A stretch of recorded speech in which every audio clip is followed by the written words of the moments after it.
Видите, такви очите како што ги правеше Груевски, нивните градоначалници во кои правеа бели книги со вистини, нивните реални бројки, цени, нивните менија по ресторани.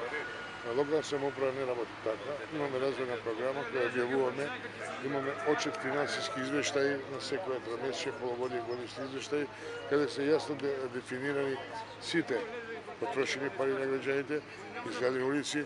Значи, кога зборуваме за развојна програма на реконструкција, изградба на патна инфраструктура, за изградба на канализациона мрежа, за изградба на спортски терени, за реконструкција на училишта, значи имаме пријава изградба на водоводна мрежа Ѓорче Петров. Локалната самоуправа направи низа проекти. Минатата оваа година мислам дека направивме голем помак во однос на патната и канализационата инфраструктура. Таксативно сме редени на секоја конференција за печат.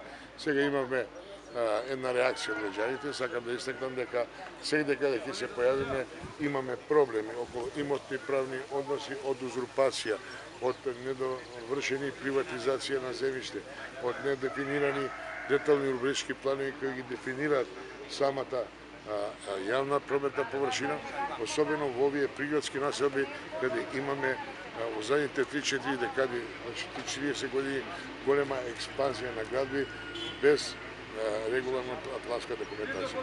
И тука изградба на патната инфраструктура е можна само на овој начин за изградба или реконструкција на постојачка патна структура.